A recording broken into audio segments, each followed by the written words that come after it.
إنك على كل شيء قدير۔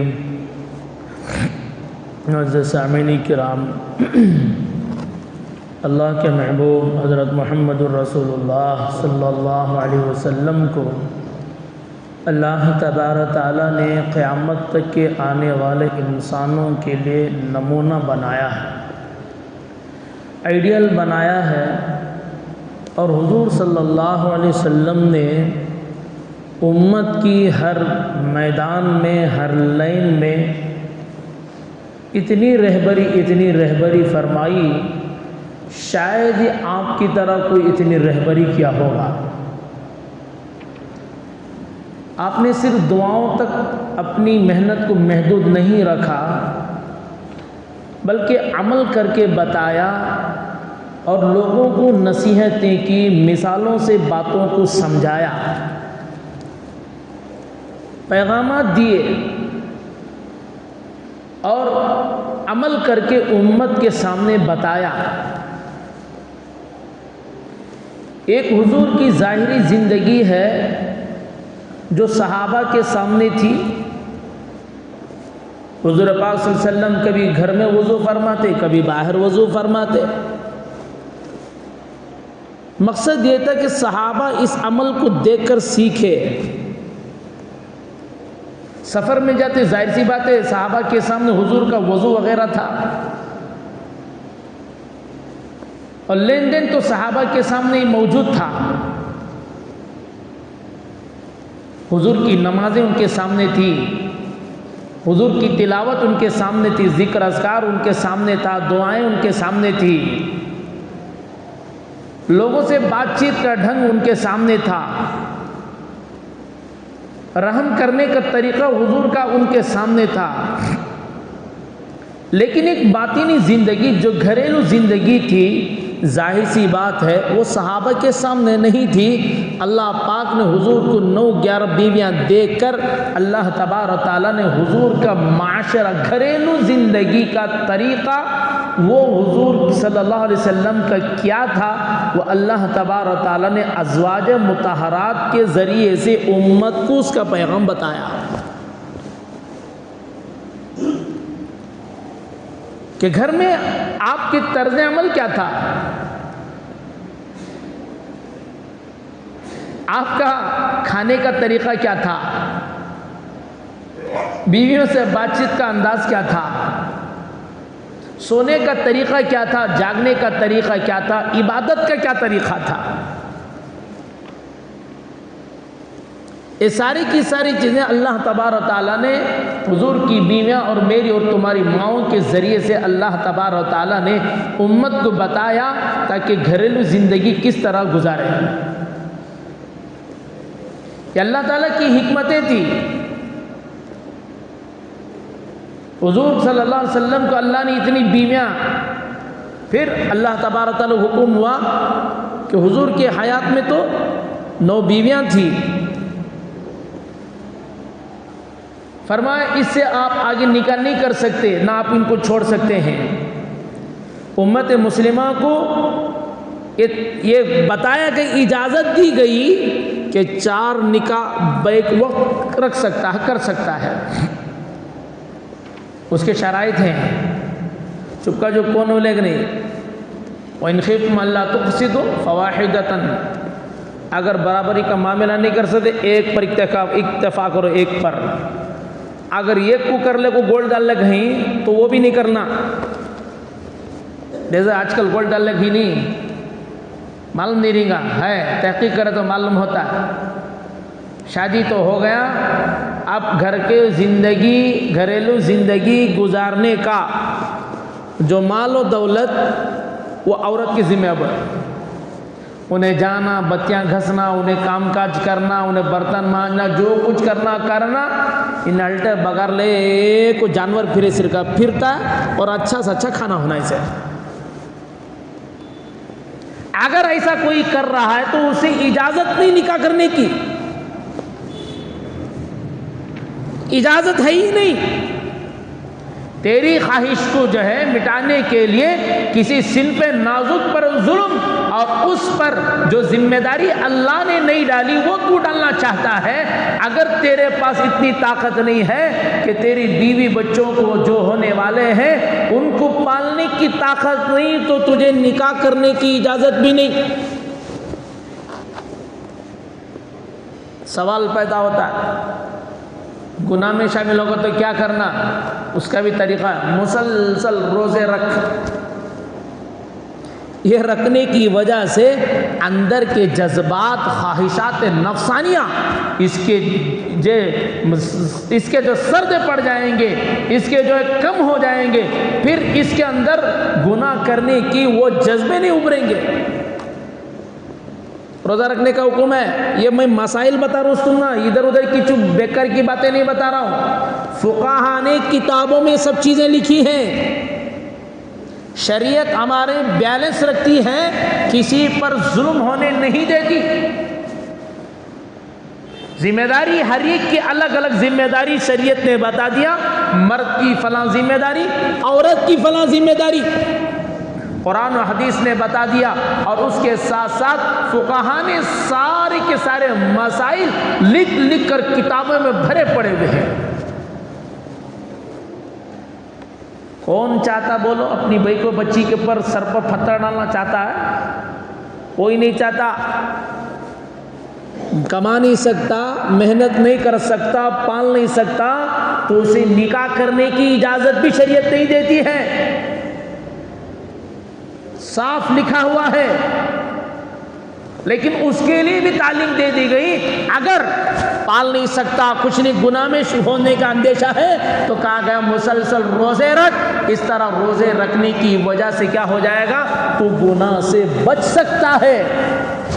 لیکن کھانا کم کھانا، اس میں بھی کیا کرنا؟ کم کم کھایا گا تو اندر کے نفسانیت کیا ہو جائیں گے؟ ڈھیلی پڑ جائیں گے، پھر گناہ میں اسے شامل ہونے کے وہ جذبات بھی اس کے اندر سے ختم ہو جائیں گے۔ بہرحال برابری ہر ایک کو چار کی اجازت نہیں، بلکہ برابری کا معاملہ رکھنا ہے۔ اگر برابری کا معاملہ نہیں رکھ سکتا، ایک پر اسی اکتفا ہے۔ لیکن حضور کی ذات ایسی ذات تھی، اللہ تبارک تعالیٰ نے حضور کی اتنی بیویاں کی اجازت مرحمت فرما دیا، یہ اللہ تعالیٰ کی طرف سے حکم تھا امت کو تعلیم دینے کے لیے۔ حضور کا اپنا ارادہ کوئی نہیں، حضور کا اپنا ارادہ ہوتا تو 25 سال سے لے کر 50 سال تک حضور اور نکاح کرتے تھے۔ ایک ہی بیوی کے ساتھ گزارا حضور صلی اللہ علیہ وسلم نے۔ آئندہ حکمتیں پیش آئی، اللہ تبارک تعالیٰ نے حکمتیں بتا دیا، جیسے کہ گزشتہ جمعہ میں نے ایک بتایا، انشاءاللہ اللہ نے چاہا آج کچھ حکمت بتا دیتا ہوں۔ امت کے فائدے کے خاطر حضور نے نکاح فرمایا ہے۔ امت کا کیا فائدہ معلوم ہوتا ہے؟ واقعہ بول کر اپنی بات بتاؤں گا، امت کا کیا فائدہ تھا۔ میرا اس سے پہلے ایک بات آپ کے سامنے عرض کر دوں، حضور صلی اللہ علیہ وسلم کے نکاح کے بعد ابھی نبوت کا اظہار نہیں ہوا تھا، کفار مکہ نے دار الندوہ ایک جگہ تھی وہاں پر مکے میں، وہاں پر بیٹھ کر سرداران مکہ بیٹھ کر مشورہ کیا، کعبۃ اللہ کی دیواریں بوسیدہ ہو چکی ہیں، اب ہم لوگوں کو اس کی از سیر نو تعمیر کرنا ہے۔ مشورہ کر لیا، لیکن مکے میں کعبۃ اللہ ہی پتھر کی عمارت تھی، دیگر وہاں پر پتھر کی عمارت بنانے کا ان کا رواج نہیں، مٹی کے بناتے جو کچھ بناتے ہیں۔ پھر درمیان میں بات آئی کہ ایک قبطی غلام آیا ہے، وہ تعمیر کا کام کرتا ہے، اس نے کہا میرا کام ہی یہی ہے، تو تعمیر کرنے والا بھی ان کو مل گیا۔ پھر انہیں پتا چلا کہ جدہ کے بندرگاہ میں کشتی کسی کی بہت بڑی ٹوٹ گئی ہے، تو انہوں نے چلا اس کی کیا کرنا ہے، لکڑیاں خرید لیں گے۔ لکڑیاں مل گئی، پھر پتھر کا انتظام ہوا، بنانے والا ہو گیا۔ اب بات یہ آئی کہ اس کو توڑے گا کون؟ بیت اللہ کو۔ عمارت تو تھی، بوسیدہ ہو چکی تھی، پرانی ہو چکی تھی، لیکن ان کے اندر اتنی ہمت نہیں تھی کہ بیت اللہ کو کیا کریں، توڑیں۔ تیار کوئی نہیں تھا۔ اس لیے کہ ان کے سامنے ابراہا کا وہ برا انجام وہ اپنے آنکھوں سے دیکھے ہوئے تھے. جو کعبۃ اللہ کو توڑنے کے لیے ہاتھیوں کے لشکر کو لے کر آیا تھا، اس کا جو انجام ہوا تھا انہوں نے کفار مکہ نے اپنے آنکھوں سے دیکھ رکھا تھا. اس لیے کہا نہیں بھائی توڑیں گے، ہم توڑیں گے نہیں، یہ نہیں ہوگا. خامخواہ کہیں کی پریشانی، ابراہا کا جو انجام ہوا وہ ہمارے اوپر ہو جائے گا تو ہم کیا کریں. تھے کفار لیکن ڈر تھا. ولید بن مغیرہ جو حضرت خالد بن ولید، خالد رضی اللہ تعالیٰ عنہ کے والد تھے، انہوں نے کہا میں بوڑھا ہو چکا ہوں، اگر کوئی مصیبت آ پڑے تو میں کام کر لوں گا، اگر مصیبت ہے میرے اوپر آ جائے تو تم لوگ اس کو رک جانا، اگر نہیں آئی تو پھر سب میرا ساتھ دینا. ٹھیک ہے بھائی، بات تیار ہو گئی. کعبۃ اللہ کی دیوار پر اوپر چڑھے تو کیا دیکھتے، بہت بڑا اژدہا وہاں پر موجود تھا. پھر ڈر کے ہمارے نیچے اتر گئے، بھائی اس کو کون چھیڑے گا خامخواہ. پھر ان لوگوں نے کہا اس اللہ کو مانتے تھے لیکن اللہ کے ساتھ دوسروں کو شریک کرتے تھے، وہ اسے کہتے ہیں مشرک. اللہ کا انکار نہیں، اللہ کو مانتے تھے، اس کے ساتھ ساتھ دوسروں کو لات عزا حبل یہ خدا کے قریب ہی ہم ان کی عبادت کریں گے تو یہ اللہ سے ہمیں منگ کو دیں گے، یہ تھے مشرک. حضور صلی اللہ علیہ وسلم نے فرمایا ڈائریکٹ اللہ سے کنیکشن کرو، ان کی عبادت ہی نہیں کرنا، عبادت خالص ان الحکم الا للہ، اور خالص اللہ تبارک تعالیٰ ہی کی عبادت کرنا. حکم اللہ ہی کا ہے، کسی اور کا حکم نہیں. مخلصین لہ الدین، اللہ ہی کے لیے دین ہے. تو پھر انہوں نے رات میں دعائیں مانگی. صبح میں کیا دیکھتے ہیں، اجیاد کی طرف سے ایک بہت بڑا پرندہ آیا اور اس نے اس اژدہا، اتنا بڑا پرندہ تھا، اس اژدہا کو اٹھا کر لے گیا. کہاں گیا پتہ نہیں چلا. چلو بھئی مدد ہے، یہ اللہ اس پر راضی ہے. پھر ولید بن مغیرہ جا کر توڑے، 2-3 پتھر نکالے. پھر کفار مکہ جو تھے سرداران قریش، ان کو دیگر لوگوں کو بلایا، آؤ. کہا نہیں بھئی ہمیں ابھی نہیں، ہمیں ہمت نہیں ہے، تم اپنے بچوں کو لے کر پہلے کام کرو، ہم ایک دن انتظار کریں گے. اگر کوئی مصیبت تمہارے پر آئے تو تمہارے پر پڑے، ہم مصیبت کو برداشت نہیں کریں گے. خدا کے گھر کا اتنا خوف تھا، تھے کافر لیکن خوف خدا اتنا تھا کہ اس گھر کی ویرانی بربادی کرنے کے لیے تیار نہ تھے. آج مسلمانوں کے دل میں، بعض لوگوں کے دل میں اتنی قدر نہیں ہے، خدا کے گھر کوئی اہمیت نہیں، خدا کے گھر کی بے عزتی، دنیا کی باتیں، چلانا چیخنا، اور خدا کے گھر کو آیا، پیشاب پاخانہ کیا، سیدھا گندگی کر کے واپس چلا گیا. یہ خدا کے گھر کو جو خراب کرنا ہوا، اچھا کرنا ہوا. ذرا بولو سمجھ کے بات. خدا کے گھر کو اچھا کرا. چلو بھئی نمازی کے لیے وہ ساری چیزیں انتظام کیے گئے ہیں، اس لیے کہ نماز سے پہلے بعض مرتبہ ضرورت پڑتی، استنجا کی ضرورت پڑتی ہے، اس لیے تو وہ چیزیں بنائی گئی ہیں. آیا ضرورت فارغ ہوا، وضو کیا، نماز پڑھا، چلو اچھی بات ہے، اتنی تو اچھی بات ہے. لیکن نماز پڑھنے کی توفیق نہیں، خدا کے گھر میں اندر آنے کی توفیق نہیں. لیکن اتنے کتنے جو میں بتاؤں، یہ بتانا کیا، میں اپنی آنکھوں سے دیکھا ہوں. ایسے کرنے والوں کو میں نے سمجھایا، بتایا، لیکن ماننے کے لیے تیار نہیں، پھر خدا کے حوالے کر دیا. اب جو تو جانے، اللہ تیرے بندے جانے، اور کیا کرنا. لیکن غلط کام کو غلط ہی کہا جائے گا، اسے اچھا نہیں کہا جائے گا. یا تو زبان سے بولو یا دل سے اس کام کو برا سمجھو، یہ کرنا ہے. تھے کفار مکہ. پھر ان کا ایک مشورہ سنو. انہوں نے آپس میں مشورہ کیا، اس کعبۃ اللہ کو بنانے میں حرام مال استعمال نہیں کریں گے، ہم ظلم جو مال لیا گیا اس کا استعمال نہ کیا جائے. اس زمانے میں لڑکیوں کو رکھ کر زنا کروا کر آقا کیا کرتا، پیسے کا مال کماتا، کا مال بغین، حرام کا مال ہم اس میں نہیں لگائیں گے. تھے کفار مکہ، مشرکین تھے، کا سود کا مال نہیں، ان کے یہاں حلال حرام کی تمیز نہیں تھی، لیکن معیوب سمجھا جاتا تھا، برا سمجھا جاتا تھا، لیکن عام ماحول تھا۔ اس کے باوجود یہ کہنے لگے کہ یہاں پر جو ہے ہم اپنا خالص محنت کے پیسے یہاں پر لگائیں گے۔ خدا کا گھر ہے، پر اتنا مال ان کا کم تھا کہ اس مال کے ذریعے پورے کعبۃ اللہ کی تعمیر نہیں کر سکتے تھے، تو انہوں کے درمیان یہ طے ہوا کہ تھوڑا تعمیر کو چھوٹی کر دیں تاکہ حرام شامل نہ ہو، حلال حصے ہو جائے، تھوڑا ہی رہے لیکن حلال مال رہے، حرام مال نہ ہو۔ اس لیے انہوں نے کعبۃ اللہ کی تعمیر کو چھوٹی دیوار چھوٹی کر دیا۔ جیسا اب حتیم کہتے ہیں چھوٹی دیوار ہے نا، حضور صلی اللہ علیہ وسلم نے فرمایا تمہاری قوم نے اس جہاں تک کعبۃ اللہ کی سرحد یہاں تک تھی، لیکن مال کی کمی کی وجہ سے انہوں نے چھوٹی کر دیا۔ حضور صلی اللہ علیہ وسلم نے فتح مکہ کے بعد فرمایا میرا دل چاہتا تھا کہ حضرت ابراہیم علیہ السلام نے جس طرح تعمیر کیا تھا اس طرح تعمیر میں کروں، ایک طرف سے دروازہ ادھر سے اتر جائے اور پوری جو ہے کعبۃ اللہ کو بنا دو، دیوار کا جو دروازہ اونچا ہے اسے نیچے زمین تک کر دوں تاکہ ہر آدمی آنے والا برکت حاصل کرے۔ لیکن حضور صلی اللہ علیہ وسلم نے فرمایا ابھی لوگ ایمان قبول کیے ہیں، کعبۃ اللہ کو توڑ دیا جائے تو کیا ہوگا، ان کے دل مجروح ہو جائیں گے۔ اس لیے حضور صلی اللہ علیہ وسلم نے اس ارادے کو ملتوی فرما دیا۔ پھر اللہ کا کرنا اللہ کی مرضی، حضور صلی اللہ علیہ وسلم دنیا سے پردہ فرما گئے۔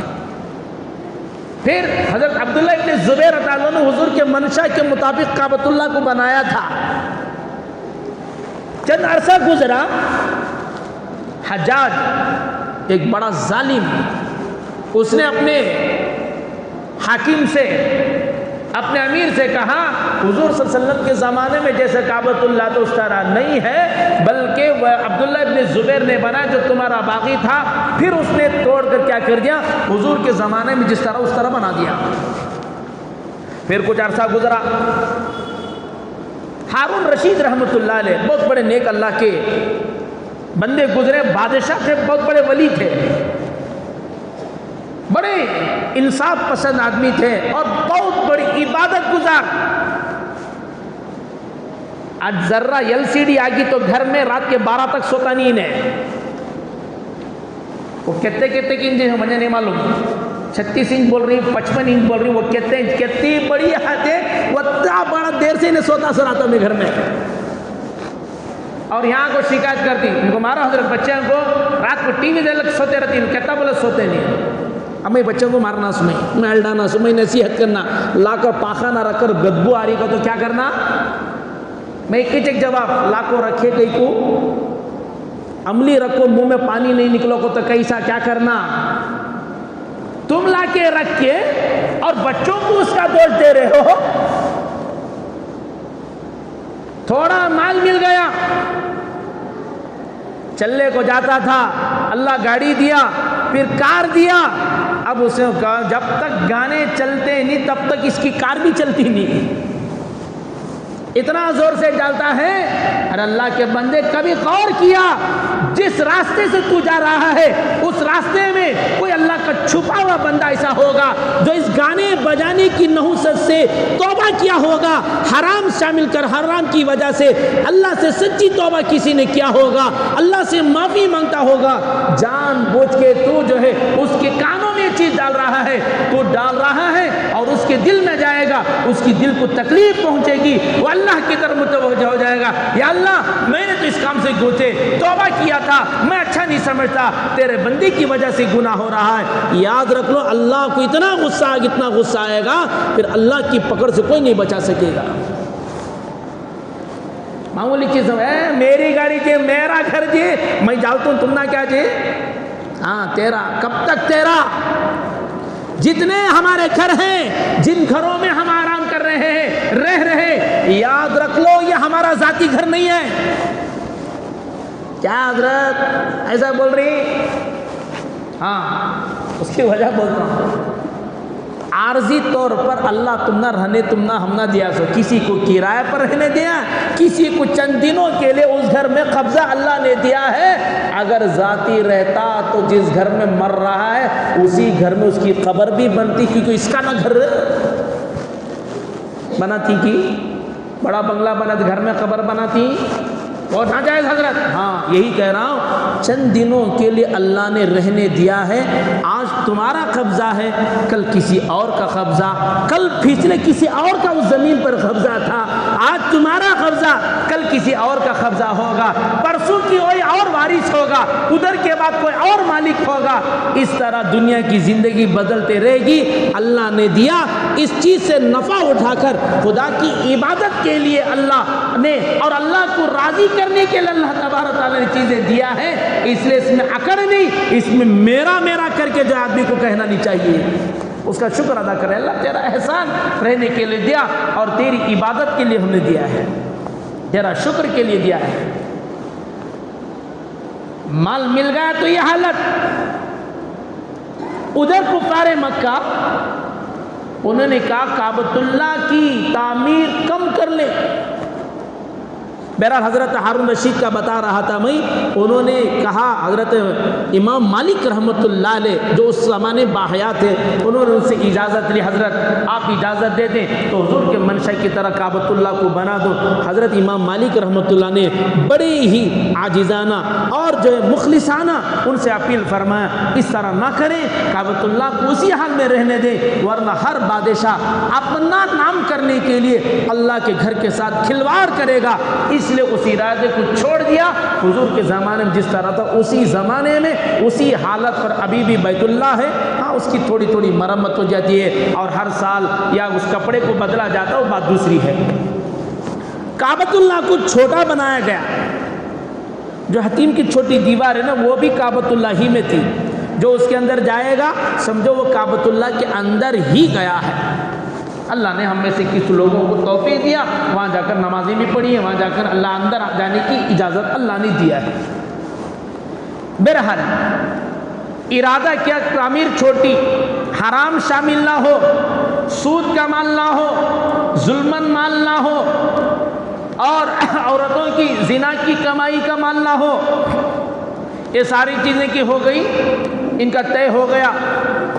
اللہ کا گھر ہے نا، اسی لیے بتایا گیا حرام مال سے بنائی ہوئی مسجد، وہاں پر نماز بھی نہیں ہو سکتی، اسی لیے بتایا گیا زمین کسی کی لو، حرام کے اگر زبردستی قبضہ کرے گا اس جگہ میں نماز بھی نہیں ہو سکتی۔ اس لیے حضور صلی اللہ علیہ وسلم کے زمانے میں آپ نے جب آپ صلی اللہ علیہ وسلم نے مسجد نبوی بنائی، کچھ لوگوں نے جن کی زمین تھی یتیم بچوں کی تھی، انہوں نے فرمایا ہم ہدیہ دینے کے لیے تیار ہیں، حالانکہ بخوشی دینے کے لیے تیار تھے۔ حضور صلی اللہ علیہ وسلم نے منع فرمایا، حضور صلی اللہ علیہ وسلم نے ان کو اس کا معاوضہ عطا فرمایا، مال عطا فرمایا، کتنا تھا اتنا دے کر حضور صلی اللہ علیہ وسلم نے اس زمین کو خرید کر مسجد کے لیے آپ نے وقف کر دیا۔ حضور نے خریدا تھا اپنے مال سے۔ بہرحال کعبۃ اللہ کی تعمیر کے لیے ولید بن مغیرہ اپنے بچوں کو لے کر گئے، دیواریں توڑی، کفار مکہ کو ہمت نہ ہوئی، کہا رک جا بھائی، ایک دن کے بعد ہم پھر آئیں گے تمہارا ساتھ دیں گے۔ جب ایک دن پورا گزر گیا اس کے بعد انہوں نے کہا آؤ بھائی، کچھ ہمارا بگڑا نہیں، یہ ہم جو ہے ارادہ اللہ کے گھر کو ویران کرنے کا نہیں ہے، بلکہ اللہ کے گھر کو اچھا کرنے کے لیے ہمارا ارادہ ہے، اس لیے اس دیواروں کو توڑی گئی، پھر دیوار بنائی گئی، جس طرح بنانا ان کے پاس تھا اس طرح بنایا گیا۔ اب آخری مرحلہ میں حجر اسود کو اٹھانے رکھنے کا موقع ہے۔ اب سب لوگ جو ڈرتے تھے سب لوگ تلواریں نکال لے، ہمیں رکھیں گے، اس لیے کہ حجر اسود جنت کا اتارا گیا پتھر ہے۔ حضور صلی اللہ علیہ وسلم نے فرمایا حجر اسود دودھ سے زیادہ سفید تھا، اگر اس کو مشرکین نہ چھوتے کافر لوگ اس کو نہ چھوتے تو اسی حالت پر رہتا، یہاں تک کہ حضور نے فرمایا اگر اللہ نے اس کے اندر ایسی تاثیر رکھا تھا، اگر بیمار چھوتا تو اسے شفا مل جاتی، اور فرمایا گیا کہ اگر کوڑ کی بیماری والا چھوتا اسے وہ بیماری ختم ہو جاتی۔ اللہ نے اس کے اندر اسی صلاحیت رکھی، لیکن کفار مشرکین کے چھونے کی وجہ سے کیا ہو گیا، اس کا رنگ بھی بدل گیا۔ کفر شرک اتنی بری چیز ہے، لیکن آج بھی اس کے اندر اللہ نے تاثیر رکھا ہے، اگر چھوئے گا فرمایا گناہ اس کے ختم ہوں گے، لیکن ایک بات یاد رکھ لیں، اس کو چھونے کے لیے جانا، دھکے دھکیلنا، یہ کرنا، عورتیں وہاں پر گھس کے ایک دوسرے کے ساتھ ٹچ ہونا، ملنا حرام ہے۔ ارے وہ برکت دور ہی سے استلام کر لو گے تو وہ کیا ہو جائے گی، وہ برکت حاصل ہو جائے گی، لیکن اس کو چھونے کے لیے دوسروں کو تکلیف دینا تو حرام ہی ہے، اور اللہ کے گھر کے سامنے اور زیادہ اس کی قباحت ہو جائے گی۔ کفار مکہ نے کہا ہم رکھیں گے، کسی نے کہا ہم رکھیں گے، تلواریں نکال لیے اور کہا یہ شرف ہمارے خاندان کو، کوئی کہہ رہا تھا یہ شرف ہمارے خاندان کو ملنا چاہیے، کسی نے کہا ہمیں ملنا چاہیے۔ کعبۃ اللہ کی اس سے بہت پہلے زمانے کا علماء فرماتے ہیں کہ حجر اسود کو لے کر ایک قبیلہ لے کر بحرین میں رکھا تھا، 20 سال تک تھا، ایک بعض روایت کے مطابق 70 سال تک تھا، پھر جو حالات پیش آئے پھر واپس کعبۃ اللہ کے اندر رکھا گیا پہلے زمانے میں، لیکن حضور کے زمانے میں رکھنے کی نوبت آئی، انہوں نے تلوار نکالی، ہم رکھیں گے۔ بات طے ہوئی، مشورہ ہوا، جو کعبۃ اللہ میں سب سے پہلے آئے گا اس کے اختیار میں ہے۔ سب لوگوں نے اس بات کو مان لی اور سب ارادہ کیے کہ میں آؤں گا۔ سب کا ارادہ بندوں کا کچھ اور تھا، اللہ کا کچھ اور ارادہ تھا۔ وہی ہوتا ہے جو اللہ کا ارادہ ہوتا ہے۔ کسی قدرت کو پہچاننا بولتے ہیں۔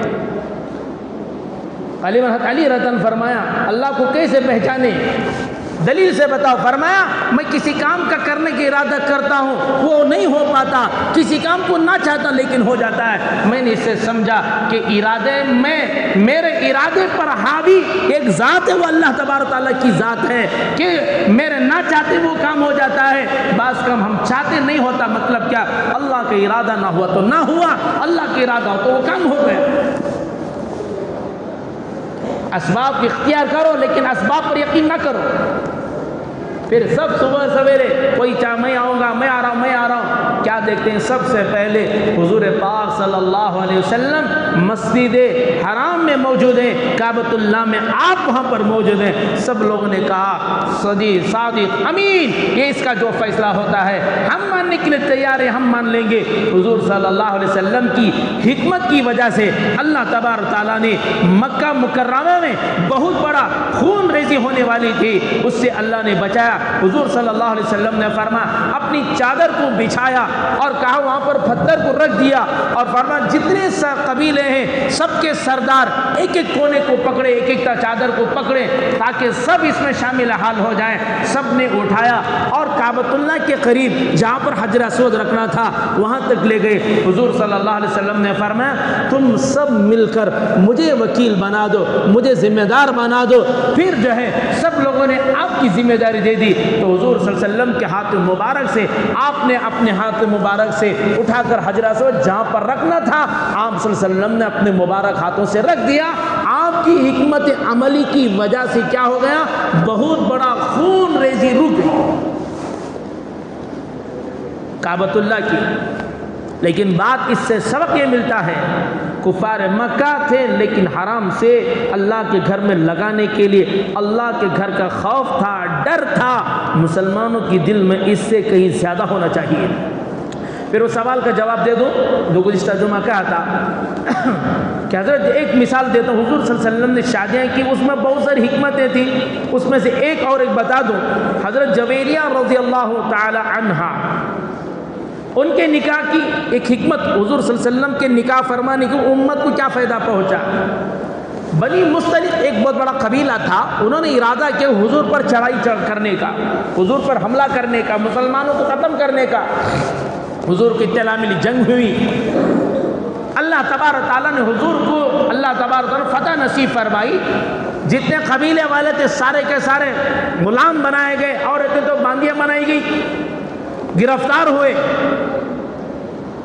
اس کے جو سردار تھے ان کی بیٹی تھی جویریہ، وہ گرفتار ہوئی. صحابہ نے فرمایا یا رسول اللہ صلی اللہ علیہ وسلم ہمارا ارادہ یہ ہے وہ سردار تھا، وہ باغی تھا، آپ پر چڑھائی کرنے کے لیے آیا تھا، لیکن سردار تھا. ہمارا ارادہ یہ ہے آپ اس کی بیٹی سے نکاح فرما لیں، ان کی دل جوئی ہو جائے گی، ہو سکتا ہے کہ آپ کے ان سے نکاح کرنے کی وجہ سے وہ اسلام میں داخل ہو جائے. زمین کا کچھ نہ کچھ لحاظ رہتا نا بھائی، اب وہ بولنا کا تو دوسری بات ہو جاتی ہے. حضور صلی اللہ علیہ وسلم نے اس حکمت کو پیش نظر رکھتے ہوئے آپ صلی اللہ علیہ وسلم نے حضرت جویریہ رضی اللہ عنہا سے نکاح فرمایا. جیسے ہی خبر پہنچی تمام صحابہ کو، اس لیے کہ حضرت جویریہ کے خاندان والوں کو پورے ان کے بنی المصطلق کو غلام بنایا گیا تھا، کیونکہ صحابہ غالب آ گئے تھے، وہ ہار گئے تھے وہ لوگ. جیسے اطلاع ملی کہ حضور کا سسرال یہ ہو چکا ہے، بس اسی وقت میں جو ہے 100 عورتیں جو باندیاں بنائی گئی تھی سب کو صحابہ نے آزاد کر دیا. کئی ہزار کی تعداد میں جو غلام بنائے گئے تھے ان کو تمام صحابہ نے فرمایا بھائی یہ تو حضور کے سسرال والے ہو گئے، اچھا نہیں لگتا، حضور کے سسرال والوں کو ہم غلام بنا کر رکھے نہیں، ہم آزاد کر دیتے ہیں. بس حضور کے ایک عمل کی وجہ سے کئی ہزار لوگ آزاد ہو گئے. جب انہوں نے اس عمل کو دیکھا تو کئی سینکڑوں کی تعداد میں، ہزاروں کی تعداد میں اسلام قبول کر لیے. اب حضور کا نکاح کرنا فائدہ ہوا نہیں وہ امت کا. ارے منڈی تو ہلو بابا، کتنا مول موٹا موٹا عورتیں باندیاں تھی آزاد ہو گئی، سینکڑوں ہزاروں کی تعداد میں آزاد ہو گئے. آزاد ہونے کے بعد پھر کیا ہوئے؟ وہ اسلام کو قبول، کافر تھے، صرف اس عمل کی وجہ سے اسلام قبول کر لیے. یہ حکمتیں تھی. ایسی بہت ساری حکمتوں کی وجہ سے اللہ کے نبی صلی اللہ علیہ وسلم کو اللہ جانتا تھا، اس لیے کہ اللہ حکیم ہے، اللہ علیم ہے، اللہ جانتے بندوں کی حالت کو. اس لیے اللہ تبارک فرمایا میرے نبی فلاں قبیلے میں آپ نکاح کر لیں، میرے بندے آپ کی نکاح کی وجہ سے کیا ہو جائیں گے؟ اسلام قبول کر لیں گے، وہ کفر سے توبہ کر لیں گے، جہنم سے میرے بندے بن جائیں گے، بچ جائیں گے، جہنم سے بچ جائیں گے. آپ نکاح فرمائیں. اللہ کا حکم تھا، حضور کی حکمت تھی، اللہ کی حکمت تھی. اس وجہ سے حضور نے کیا فرمائے؟ نکاح فرمائے اور اس کا فائدہ امت کو پہنچا. اسی حکمت کے پیش نظر حضور صلی اللہ علیہ وسلم نے اتنے نکاح فرمائے تاکہ کیا ہو جائے؟ امت کا فائدہ ہو جائے. سمجھے کافر سمجھے تو سمجھے، نہ سمجھے تو نہ سمجھے. میں نے اس سوال کا جواب تمام لوگوں کے لیے دے دیا تاکہ ہمارے دل سے کوئی ایمان کو چھینے نہیں، کوئی ہمارے دل میں حضور کی محبت کو ختم نہ کرے، اشکالات نہ ڈالے. حضور نے کیوں کیا؟ ارے بیوقوف، حضور نے اس وجہ سے کیا، اللہ کا حکم تھا اور اس کی حکمت یہ تھی. ایسے بہت سارے جتنے بھی آپ کے نکاح ہوئے اس سے امت ہی کا فائدہ ہوا ہے. اللہ تعالیٰ سے دعا ہے اللہ تبارک تعالیٰ ہم تمام کو اللہ کے نبی صلی اللہ علیہ وسلم کی سچی پکی محبت نصیب فرمائے اور آپ کے ارشادات پر عمل کرنے کی توفیق مرحمت فرمائے.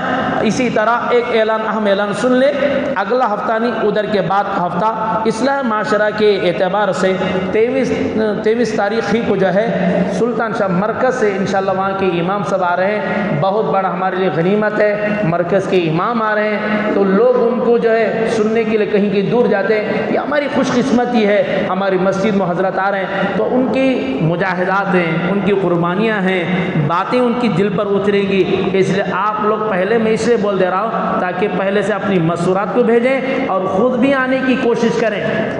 خود بھی آؤ، حضرت بیکنگ بھیجتا ہوں عمل کر لیتے، بس تمہیں قرآن پڑھ رہی نا، بس وہ اس کی قرآن کی وہ ذمہ داری ہے، ہماری ذمہ داری. اللہ عمل کی توفیق مرحمت فرمائے، سنتیں پڑھ لیں.